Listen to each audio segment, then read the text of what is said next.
Ang mga aralin sa video na ito ay una, talasalitaan. Alamin natin ang mga kahulugan ng piling salita na ginamit sa saknong ng tula. Ikalawa, karagdagang kaalaman ukol sa tula. Ikatlo, unang saknong hanggang ika-22 ng mga gunita ni Francisco Balagtas Baltasar sa kanyang masasaya at malulungkot na sandali ng kanilang nakaraan ni Celia. Ikaapat, buod ng mga pangyayaring nakapaloob sa tula.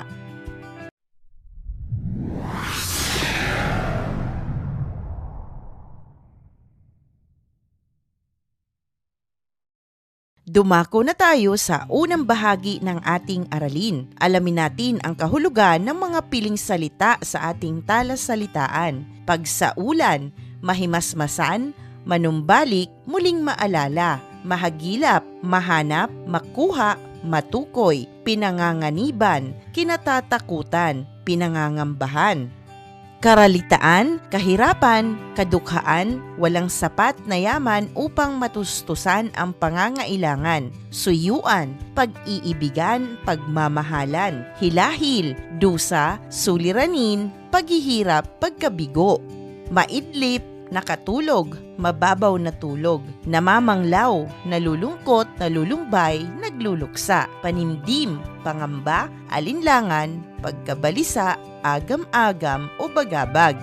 Sanla, alaala, mahalagang gunita, ulila, nag-iisa sa buhay, wala nang magulang, himutok, hinanakit, hinaing, pagkadismaya, daing, tampo o pagdaramdam. Binabakas, binabakat, marka o palatandaan, bakas o alaala, tabsing, tilamsik ng tubig sa dagat, talsik ng tubig sa dagat, nasisiyasat, nasusuri, naiimbestigahan, napupuna o napapansin, o di kaya nasusubaybayan. Taghoy, dalamhati, panambitan, kalungkutan, hinagpis o kabiguan, kagugunita, kaiisip, kaaalala, di lumawig, di nagtagal, saglit lamang.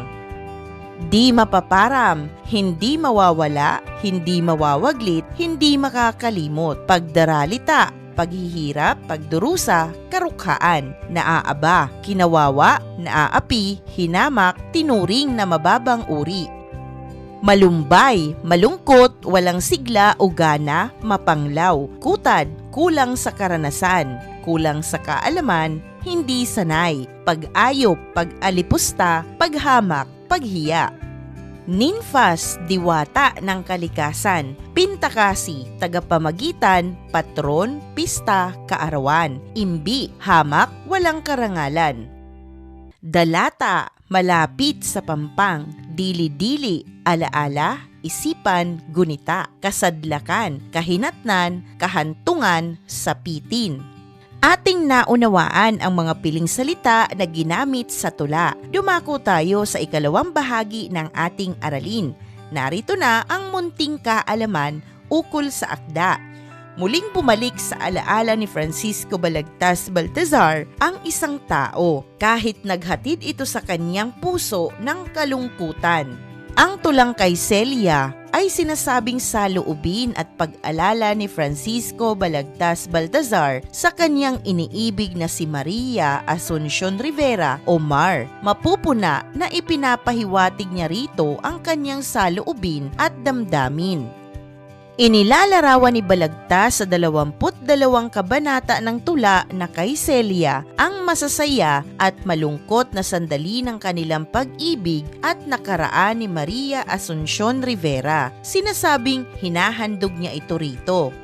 Dumako tayo sa ikatlong bahagi ng ating aralin. Basahin natin at unawain ang tulang kay Celia. Kung pagsaulan kong basahin sa isip ang nangakaraang araw ng pag-ibig, may mahahagilap kayang natititik liban kay Celiang namugad sa dibdib.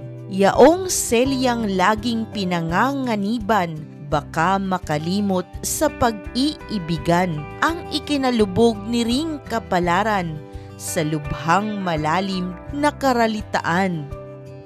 Makaligtaan ko kayang di basahin, nagdaang panahon ng suyuan namin, kanyang pagsintang ginugol sa akin at pinuhunan kong pagod at hilahil. Lumipas ang araw na lubhang matamis at walang natira kundi ang pag-ibig, tapat na pagsuyong lalagi sa dibdib hanggang sa libingan bangkay ko'y maidlip.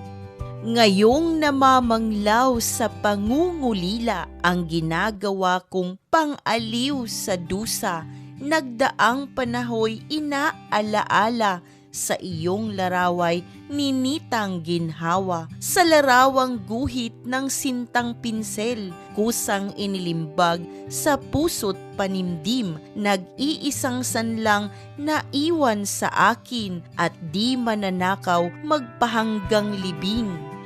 Ang kaluluwa ko'y kusang dumadalaw sa lansangat nayong iyong niyapakan, sa ilog biyatat hilom na mababaw, yaring aking puso'y laging lumiligaw. Di mamakailang mupo ng panimdim sa puno ng manggang naraanan natin, sa nagbiting bungang ibig mong pitasin, ang ulilang sintay aking inaaliw.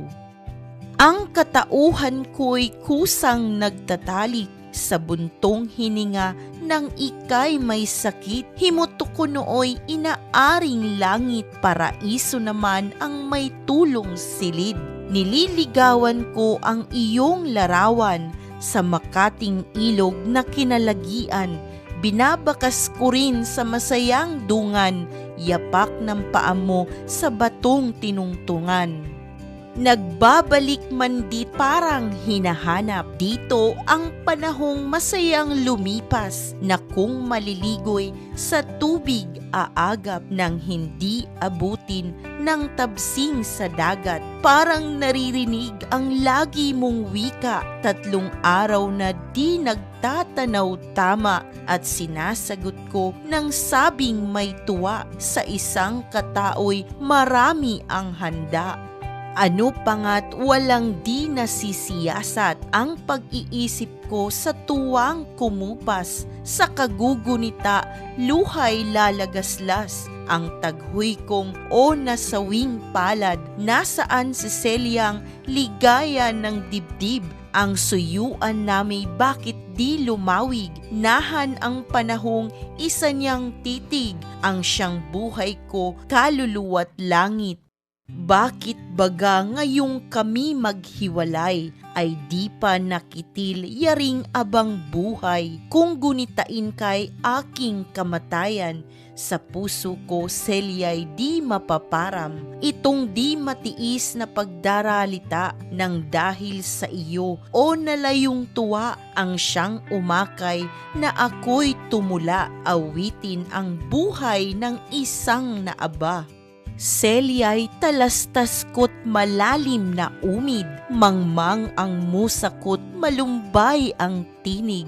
Di kinabahagya kong hindi malait, palaring dinggin mo ng taingat isip. Ito'y unang bukal ng bait kong kutad na inihahandog sa mahal mong yapak. Tanggapin mo nawa kahit walang lasap, nagbuhat sa puso ng lingkod mong tapat.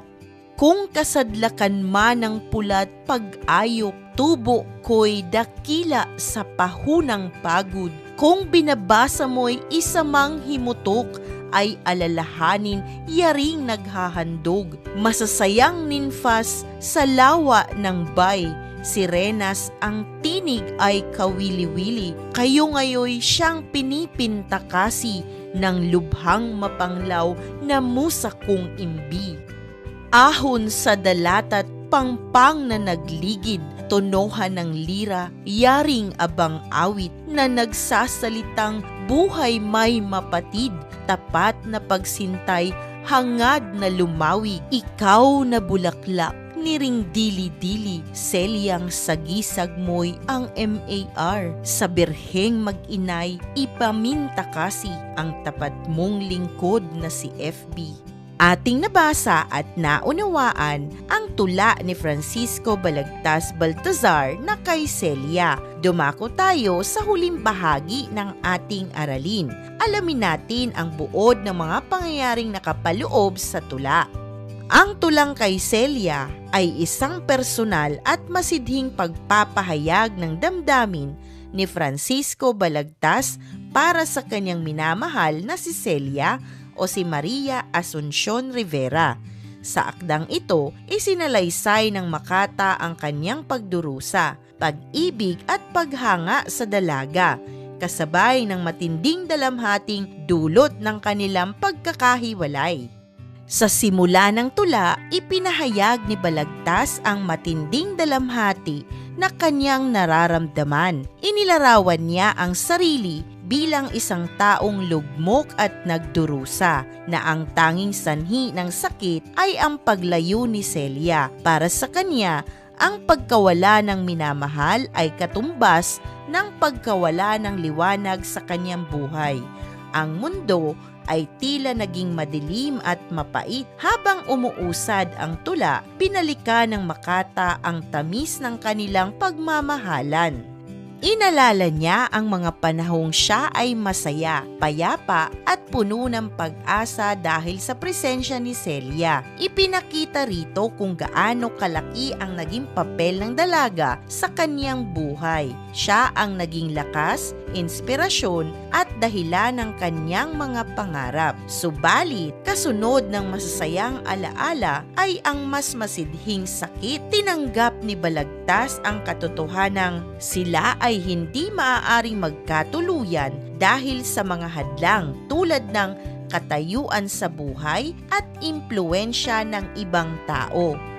Gayunman, kahit sugatan ang kanyang damdamin, hindi niya sinisi si Celia. Sa halip, ipinakita niya ang paggalang at wagas na pag-ibig na handang magsakripisyo para sa ikabubuti ng minamahal. Sa huling bahagi ng tula, makikita ang mapait ngunit marangal na pagtanggap ng Makata sa kanyang kapalaran. Ipinahayag niyang kahit masaktan man siya habang buhay, mananatiling buo at tapat ang kanyang pag-ibig. Ang tula ay nagtapos sa damdaming puno ng lungkot ngunit may dignidad, isang pag-ibig na hindi kailanman naglaho kahit hindi nagwagi.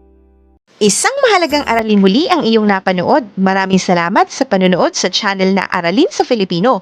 Huwag mag-atubiling mag-comment ng inyong tanong, suggestions o paglilinaw ukol sa aralin.